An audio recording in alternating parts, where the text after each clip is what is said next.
Previously, on Bad Cops. For weeks, Detective David McDougal has been tailing Baltimore drug dealer Aaron Anderson. He suspects that Anderson's been supplying a lot of the city's deadly heroin. I started doing lengthy surveillances and following him, trying to piece together his organization. When McDougal finally moves in and arrests him, he finds a mysterious GPS tracker stuck to the bottom of Anderson's car. I'm thinking somebody else was on my guy and didn't tell me. McDougal discovers the device belongs to a Baltimore City cop, but it's not police issue. The cop bought it with his own credit card. There's no way a police officer is going to pay for his own tracker. That really wasn't adding up. After his arrest, Anderson tells McDougal that just a few nights before, while he was out, 2 masked men kicked down his door and ransacked his apartment. McDougal starts to think the unthinkable. At the time the home invasion happened, Anderson's far away from his apartment. That is a great time to try to steal his drugs and money because he's not there. What if the police officer put the tracker on Anderson's car to track his movements to conduct the home invasion? A cop robbing a drug dealer. And not just any cop, an officer from an elite plainclothes unit, one of the crown jewels of the Baltimore Police Department. I'm Jessica Lussenhop, and this is Bad Cops from the BBC World Service, the true story of Baltimore's Gun Trace Task Force.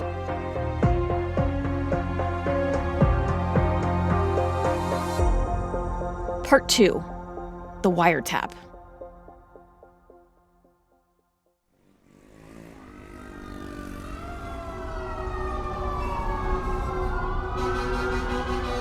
It's 2007. The homicide rate in Baltimore is rising out of control. As part of a new strategy to fight back, the city's leaders create a specialized plainclothes unit, the Gun Trace Task Force. Their mission is to target gun dealers, trace guns used in crimes, and stem the flow of illegal weapons. This is supposed to be a smarter era of policing in Baltimore. Plainclothes officers like the Gun Trace Task Force are investigators. They don't answer 911 calls. They're not confined to any one part of the city. They drive around in unmarked cars wearing jeans and sneakers, trying to blend in with the neighborhood. On the streets, locals call these officers jump-out boys because they pull up fast on street corners, throw open the doors, and jump out on whoever runs. That's how they rack up the arrests. The top brass love it. It means press conferences with guns laid out on the table. The commissioner gets to stand behind the podium, looking good. The Gun Trace Task Force are the Baltimore Police Department's golden boys. But Detective David McDougal suspects that one of these golden boys is involved in the robbery at the home of drug dealer Aaron Anderson. It's a hunch he has to keep a secret, because if he's right, the implications are massive. And anyway, McDougal's a drug detective. It's not his job to investigate other cops. So he takes his information to the people who do, the Federal Bureau of Investigation. The case is assigned to FBI Special Agent Erica Jensen. Yeah, no, he and I already talked about that. We're going to do it this way, just to assure the audio quality. Erica Jensen's worked some tough cases, running down Colombian and Mexican drug cartels, tracking street gangs in Baltimore. And at this point, she's part of the FBI's Public Corruption Squad, going after dirty cops and politicians. Investigating police is tricky work. In the past, cases were blown when word of the investigation leaked out. Police officers know tactics. They know how law enforcement works. So we knew that we had to be super careful. And it did drive a lot of the techniques we used and techniques we didn't use. Agent Jensen knows she has to keep the case tightly under wraps. No one outside of her team can be allowed to know a thing. Not even the Baltimore Police Commissioner. Detective McDougal briefs Agent Jensen about the mystery tracker he found under the car of drug dealer Aaron Anderson, and how it was bought by a cop from this elite unit, the Gun Trace Task Force. While McDougal continues his drug investigation, Agent Jensen starts looking into the task force officer. She's looking for any kind of link between him and Anderson. It was very plausible to me that there was a police officer that might have been involved in protecting a drug crew. That was where we were in the very early stages. But she finds no connection. The task force officer, the owner of the tracker, is clean. Still, Erica's gut tells her something's not quite right here. So she starts looking into the other officers in the same unit, and she pulls their files. One of them belongs to another detective in the squad, Jamel Rayam. And as she's flipping through the pages of his file, she spots something. I shook my head like I must be looking at, did I mix the files up? Like, this can't possibly be right. But it was right. On a list of Ram's previous addresses, she sees that he used to live on the same street as Aaron Anderson, the dealer whose apartment was broken into by the two masked men. Not only was it the same street address, it was the same apartment building. The apartments were one away from each other. Right away, she knows this can't be a coincidence. He would have known how to get in the building. He would have known what that door was like. He would have known what the apartment looked like, just all of it. Now she's thinking, maybe Detective Ram was one of the masked men at Anderson's apartment. And if Ram is involved in the home invasion, there's a good chance that his task force partner is too. Because they're not just work buddies. They're really close. And this guy's name is Momodou Gondo. That was the moment when I think I was like, yep, they were in there. These guys did this. They did this home invasion. They had to have. Rumors have been floating around Gondo for years. He's from a pretty rough part of Northeast Baltimore. And he stayed close with a few of his old friends from the neighborhood. Some of them have grown up to be players in the city's drug game. And when FBI Special Agent Erica Jensen starts looking through Gondo's phone records, she sees he's in regular contact with a pretty major heroin dealer, Antonio Shropshire. He's a rival of Aaron Anderson. Drug cop David McDougal has been investigating both of these guys, and he's been running a wiretap on Shropshire and other members of his crew. Whoa. Whoa. What's up with you, bro? Ain't nothing, man. You got the text though yesterday, right? Yeah, hell yeah. Yeah, Stu Love, yo. Listen, yo, Stu Stone, yo. I already know. Oh, no, Lou, I ain't know it was like that, yo. No, yo. No, yo, I ain't know it was like that, yo. Detective McDougal is pretty troubled by what he's hearing on some of these calls. This is a cop talking to a drug dealer. He knows he's a cop. He knows he's a drug dealer.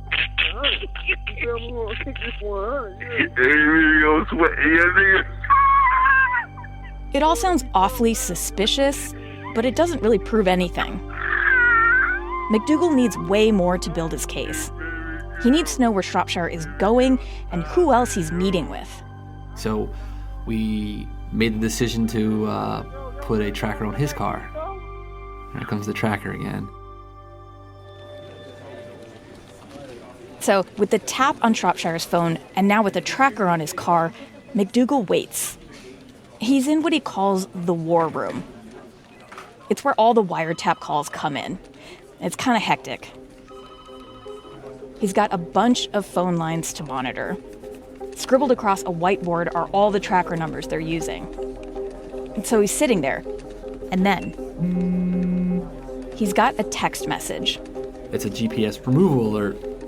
It's an alert that tells him one of his trackers is being tampered with.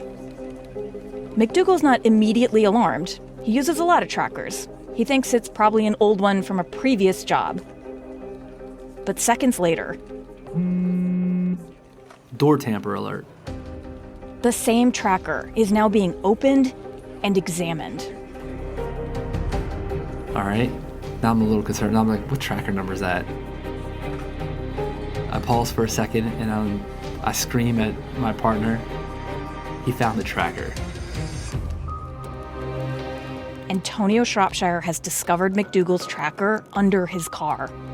We were complete nuclear meltdown mode at that point, looking at each other like, at this point, there's nothing we can do. What McDougal doesn't realize is that Shropshire has taken his car in for service. The mechanics in the garage put the vehicle up on a lift. And looking underneath, Shropshire spots the device.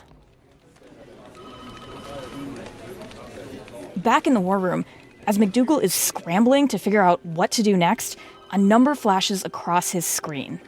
It's Shropshire's cell phone. He's making a call. McDougal listens in.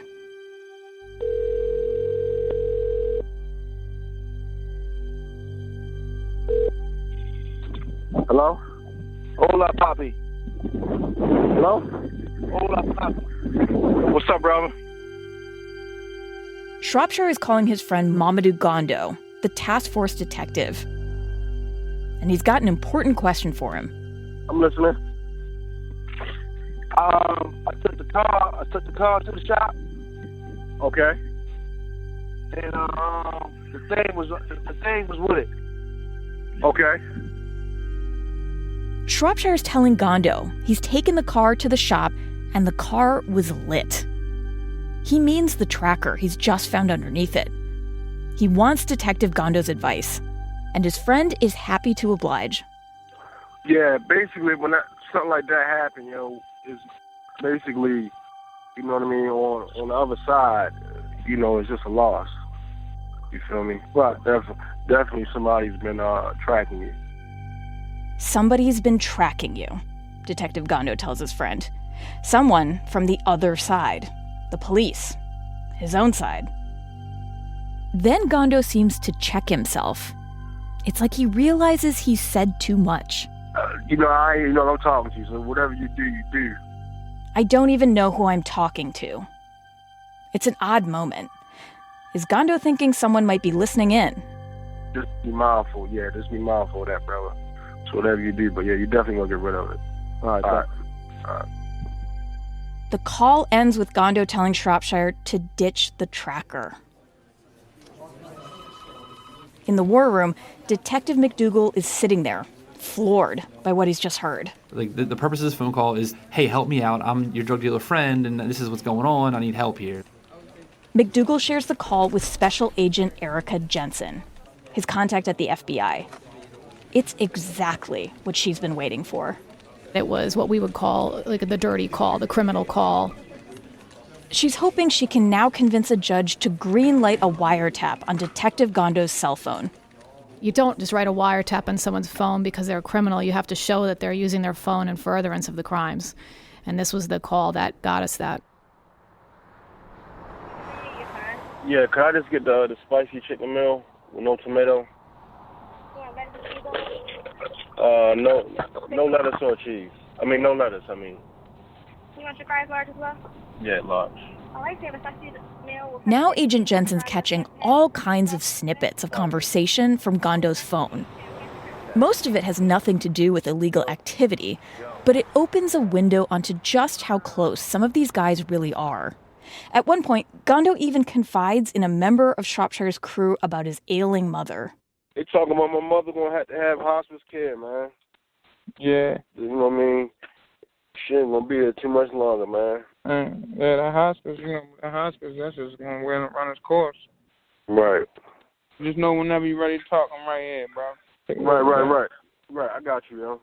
All right. The call ends with the dealer telling the cop that he's there for him. It's a very human moment. But even more suspicious than his calls with drug dealers are Gondo's calls with his own task force partner, Detective Jamel Rayam. I can't do this no more, yo. It's either we get it or we don't, or we come close to something, but hey, and you get away with a lot, you know what I mean? That's Rayam. He's the cop Agent Jensen suspects robbed the home of Shropshire's rival dealer, Aaron Anderson. Damn near 4,300, yo. She feels sure that Rayam and Gondo are up to something. Stupid, yo, stupid. But what exactly?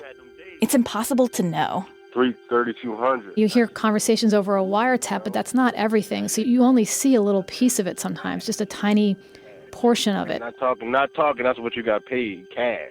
You don't see everything, and you're not hearing the whole story about the dynamics. You're not hearing about conversations occurring when they're not talking on the phone. Oh my God, yo. So what are her options? Well, one of them is surveillance. 8 or 9,000. But that's super risky. Gondo's a detective. He knows how to spot a tail. I mean, he got method to his madness. This was the kind of case where we did not do a lot of surveillance for very good reasons.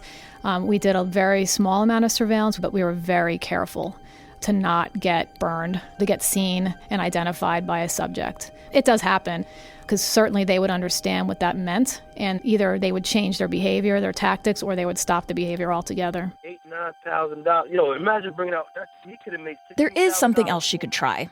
Bugging Gondo's vehicle with a listening device. But that's going to take some real planning. Gondo spends a lot of time in that car. Agent Jensen decides bugging the car is her best option. Yeah. And the opportunity comes when Gondo leaves town on a trip. Jensen and her team have just a few hours to execute the plan. An FBI unit races over to Gondo's house. They disable the car alarm. But they need more time. It's a complex operation which could easily attract unwanted attention. So they swap the car out with an identical decoy vehicle. And then they spirit Gondo's car off to another location. There, the FBI technicians start installing the bug. And it's no easy job. Gondo's trained in surveillance. He knows how to spot a listening device. So the agents have to hide it someplace in his car where he'll never find it. While the agents are doing that, under the front seat of Gondo's car, they find something else. It's a bag of heroin. It's a crazy discovery. But Erica knows she's on to something much bigger. So she tells her people, put the heroin back. Finally, they're done. Gondo's car is now bugged and back just where he left it, parked outside his house. The agents slip away unnoticed. The next night, Gondo's out driving in his car. Riding up next to him is his wingman, Jamel Ram. Agent Jensen is in the FBI war room listening in. Almost all of the gun trace task force are out on this night. They're riding in separate vehicles, and the bug hidden in Gondo's car picks up the radio calls between them. Right up that line, room just ran the red one. Yes, he did. You want it?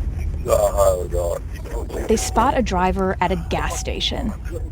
Something about him attracts their attention. And the driver notices them, too. He hits the gas and takes off. The cops scramble to follow. Get in, Kevin, get in.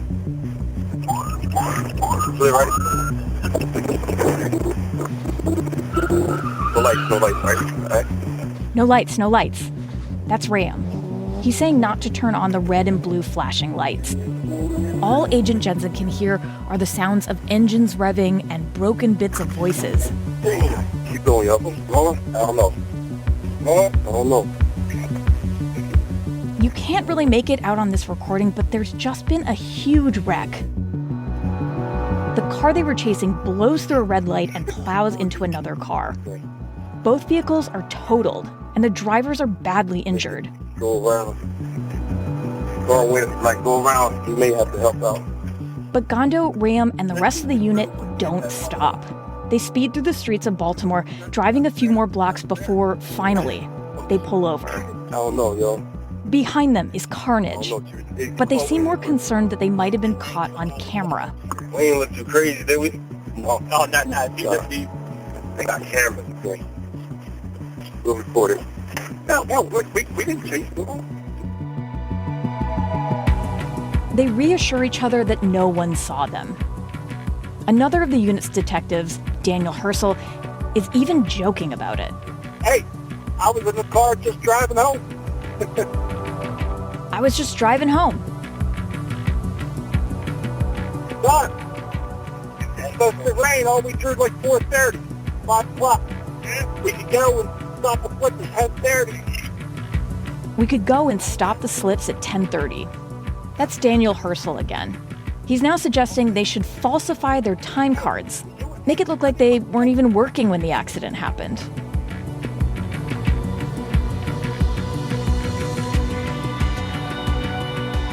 That's the thing with Wayne. We gamble a little too much, you know? Yeah. These car chases simply happen. It's a crapshoot, you know? Right. That's the thing with Wayne, these car chases. This is what happens. They're talking about Sergeant Wayne Jenkins, the leader of the gun trace task force. He's known for making big arrests and going beyond the call of duty. Just the year before, he even got a Bronze Star for bravery. Hey, I wonder what was in that car. I know, but I'm curious. 31, signing my card. Go back to HQ. Go back to HQ. That last voice is Jenkins. He's ordering his men back to headquarters. In the FBI war room, Special Agent Erica Jensen has been listening to all of this drama unfold. At the time, we were, what just happened? She's just heard a group of police officers who swore an oath to serve and protect fleeing the scene of a serious accident that they caused. All on the orders of their boss, Jenkins. To me, it was just the dereliction of duty, the way they hid, and stood by, but yet didn't assist. It just bothered me a lot. I was angry about it. The case is now blown wide open. Agent Jensen realizes it's way bigger than she imagined. She thought the task force might have a couple of dirty cops. Now she believes most of the unit is rotten. We were no longer looking at, all right, we might have a couple guys that are basically associates of a drug organization or a drug conspiracy. We have a whole other set of conduct that's going on. So that was really the beginning of the shift, I think, in the investigation.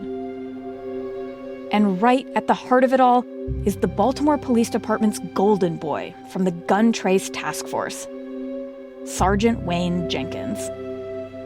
So what else have Jenkins and his crew been trying to cover up? And just how dirty are these cops? That's next time.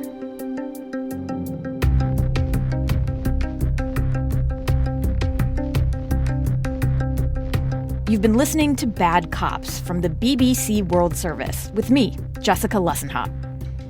The program was mixed by Neil Churchill, additional mixing by James Beard. The producer is Ben Crichton, and the editor is Richard Varden.